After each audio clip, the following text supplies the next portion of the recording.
Bonjour à tous, dans cette vidéo, je vais vous montrer comment prendre en main son compte suite à une souscription. Donc, je viens de réaliser une souscription. J'ai reçu par email un mail de me demandant d'activer mon compte. Donc, en cliquant sur le bouton, j'arrive sur cette page-ci de vérification de mon compte où on me dit que mon compte a bien été activé et que je peux dès à présent me connecter. Donc, je clique sur le lien.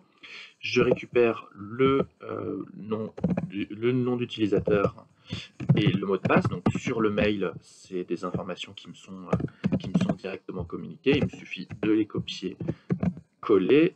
Donc en copiant-collant le mot de passe, je prends bien garde à avoir tous les caractères et pas d'espace. Et je clique sur se connecter.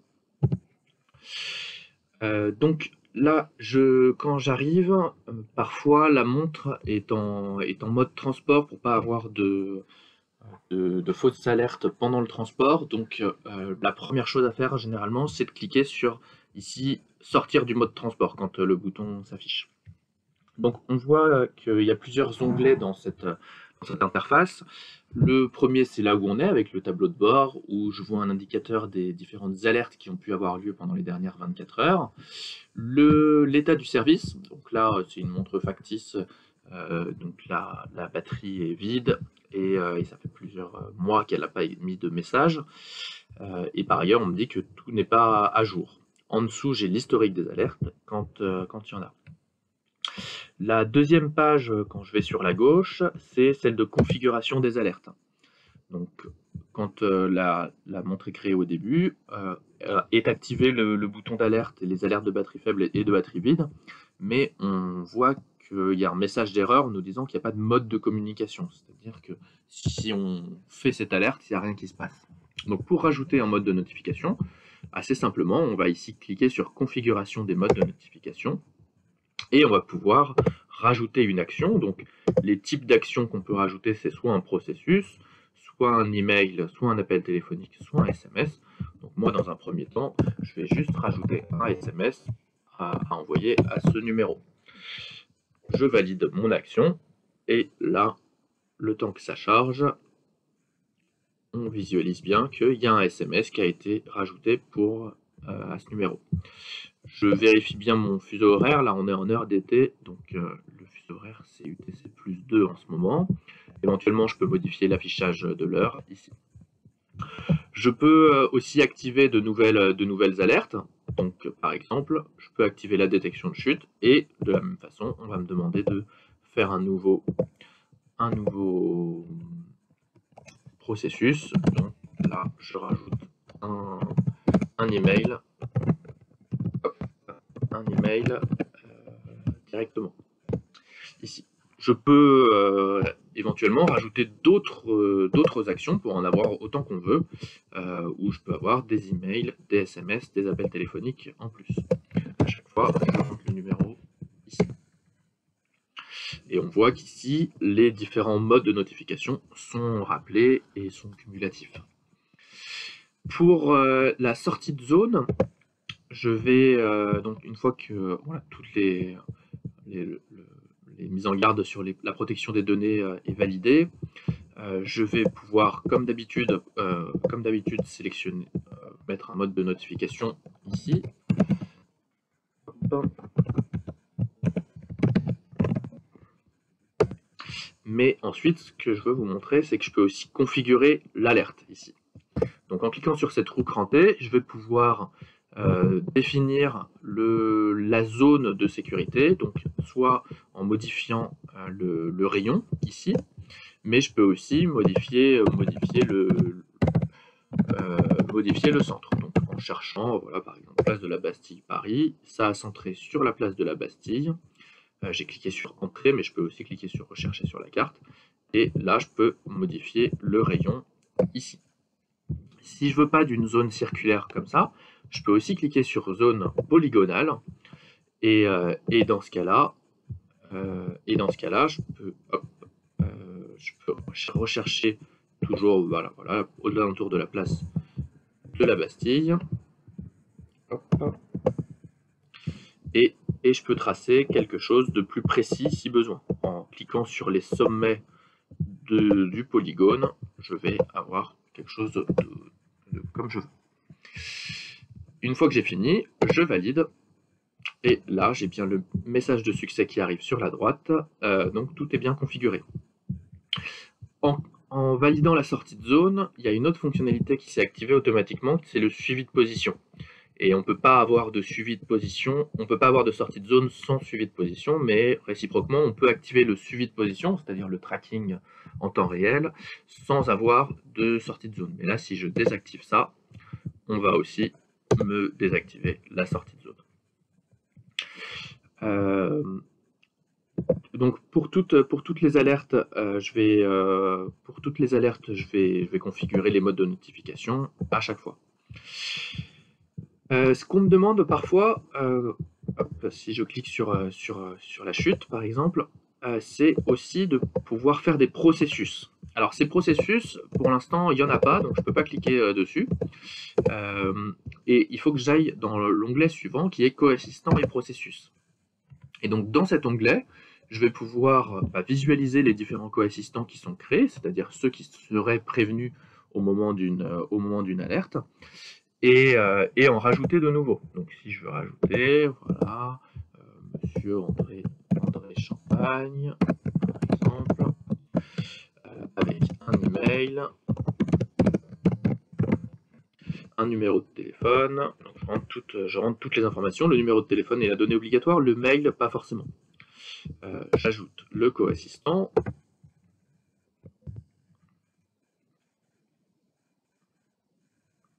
Voilà, j'ai toujours bien le message de succès, il y a les différentes informations qui arrivent.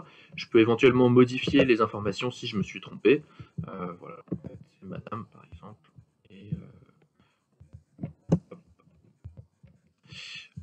Et voilà, si besoin, je peux les modifier. Je sais pas ce que je peux modifier en fait, je peux pas valider. Ah non, là je suis arrivé sur mon profil, okay, c'est pour ça. Excusez-moi, parce que vu que c'était moi-même le coassistant, je pouvais pas. En le modifiant, j'arrivais juste sur mon profil. Par contre, ici, je peux bien le modifier directement et mettre à jour le coassistant. Une fois que j'ai créé quelques coassistants, je vais pouvoir créer un processus d'alerte. Donc là, je vais dire appelle les proches, c'est le nom de mon processus. Si je veux, je peux faire une description un peu plus complète, pas forcément besoin. Ensuite, j'ai plusieurs options. La première option, c'est rappeler, une fois que l'alerte a été prise en charge, donc là, ça va être un processus qui va dire Madame Lucie Champagne appuie sur le bouton de sa montre, par exemple, appuyez sur 1 pour prendre en charge l'alerte. Donc, plusieurs options ici. La première, c'est nous rappeler si jamais on a pris en charge, mais on n'a pas clôturé l'alerte, soit par une annulation, soit parce qu'on est re-rentré dans la zone, par exemple. Ensuite, on peut demander d'abord d'appeler l'utilisateur, c'est-à-dire Lucie Champagne, dans notre cas, pour qu'elle puisse annuler l'alerte si elle s'est trompée. Ensuite, je vais pouvoir appeler les coassistants, soit les uns à la suite des autres, soit tous simultanément. Si je les appelle les uns à la suite des autres, vous voyez qu'il y a une option qui permet que ça soit le système lui-même qui choisisse automatiquement qui est la bonne personne à contacter en premier. Et sinon, il y a l'ordre qui est disponible, et en cliquant sur ces flèches-là, je peux faire l'ordre que je veux. Je peux aussi supprimer un coassistant du processus, et donc vous voyez, ça c'est les gens qui vont être contactés, ça c'est les gens qui sont disponibles. Et donc, dans les gens disponibles, je peux les rajouter ici. Les gens disponibles, c'est ceux qu'on a créés auparavant dans l'aspect configuration des coassistants. Ce cycle où on va appeler Pierre-Yves, puis André, Pierre-Yves, puis André, etc., on peut le faire un nombre de fois prédéfini, jusqu'à 25 fois. Une fois qu'on a fini notre processus, on a juste à cliquer sur le bouton « Valider ». Là, encore une fois, le message de succès, et on voit le processus qui arrive là, avec un petit, si on veut le modifier, on peut cliquer ici. Si on retourne donc maintenant sur configuration des alertes, on voit qu'il y a toujours des modes de notification manquants ici. Donc je vais les configurer en justement rajoutant ce processus. Maintenant, on voit le processus appelle les proches qui est mis. On conseille plutôt pour les alertes de batterie faible et de batterie vide de privilégier des alertes par email ou par SMS, sachant qu'il n'y a pas un caractère généralement d'urgence absolue. On n'a pas envie d'être prévenu à 2 h du matin pour ce genre d'alerte. Donc voilà, tout est bien configuré maintenant.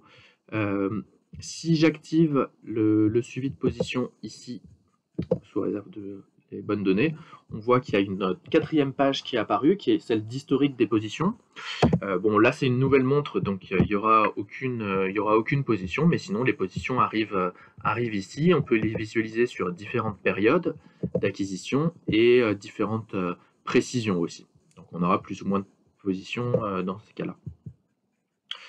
Sur l'onglet activité, là pareil, on va pas voir grand chose pour l'instant, mais ensuite au fur et à mesure que la personne portera la montre, il y a certaines données d'activité qui vont s'afficher.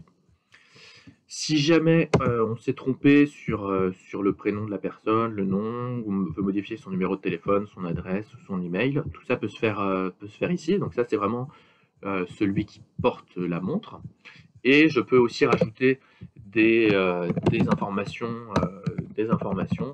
qui seront données au co-assistant sur l'application mobile en cas d'alerte. Donc voilà, notamment le code par exemple, le groupe sanguin, je sais pas. On peut faire un peu ce qu'on veut, sachant que néanmoins, ce ne sont pas des données considérées comme données de santé. Nous on les stocke, mais sans avoir des précautions liées à des données de santé.